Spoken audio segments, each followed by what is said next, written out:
This time on the channel, it's the turn of the Panzer Kampfwagen 1, or simply known as the Panzer 1. The PZKPFW-1 was the first German tank to go into mass production. It had the same hull and suspension as its predecessor, the PZKPFW-1, ohne Aufbau, or in English, without a turret, which had been produced without a weapon system because the Versailles Treaty forbid Germany from building tanks, circa 1919. Soon outclassed, it was withdrawn from active service in 1941 after Operation Barbarossa. The B version had a slightly longer chassis and a more powerful engine, but was also phased out in 1941.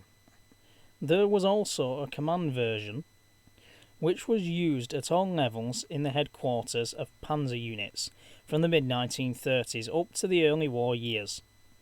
There was also an ambulance version, and there was also, you could class it as an engineering version, but I believe it actually had some sort of demolition charge that slid off the back. It was a bit like a slide.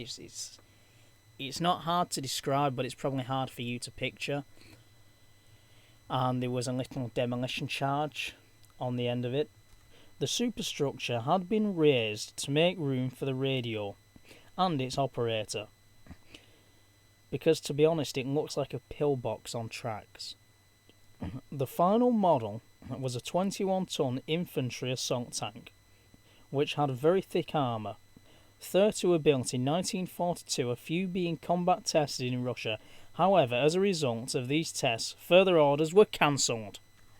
Specifications: entered service 1934, crew 2, weight 5.8 tons, length 14 foot 6 inches, height 5 foot 8 inches, width 6 feet 9 inches, main armament 2 7.92mm machine guns, secondary none, armour maximum 13mm, engine Maybach NL38TR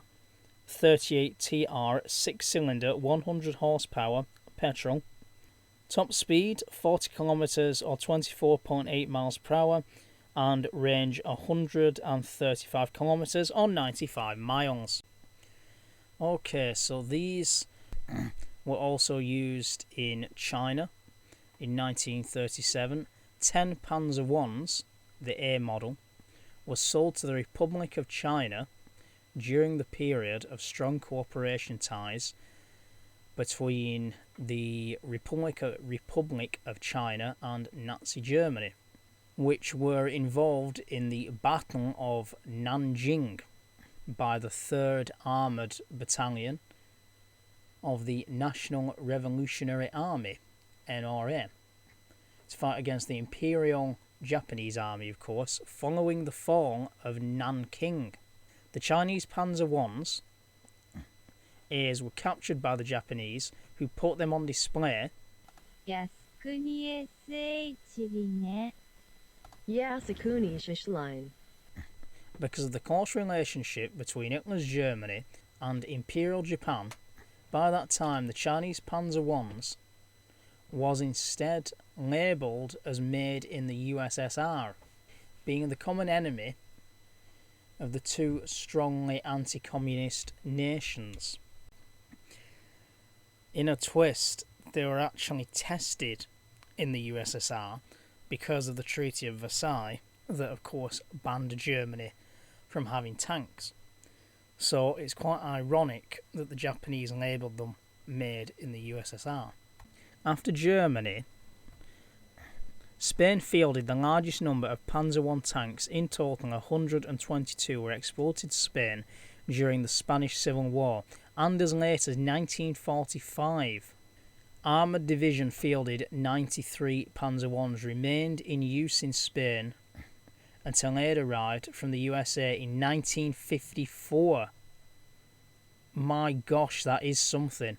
Honestly, that is something. Wow. I am really surprised about that, guys. I really am.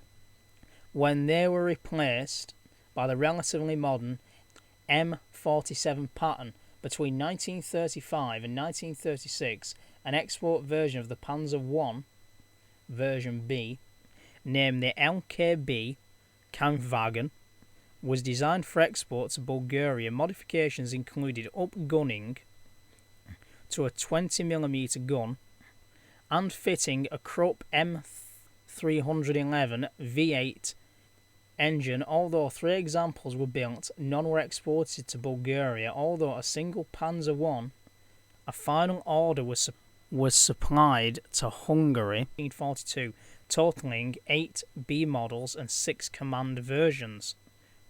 These were incorporated into the 1st Armoured Division and saw combat in late 1942. At least one Panzer B version was sent to the army of the independent state of Croatia. Now, I didn't know that.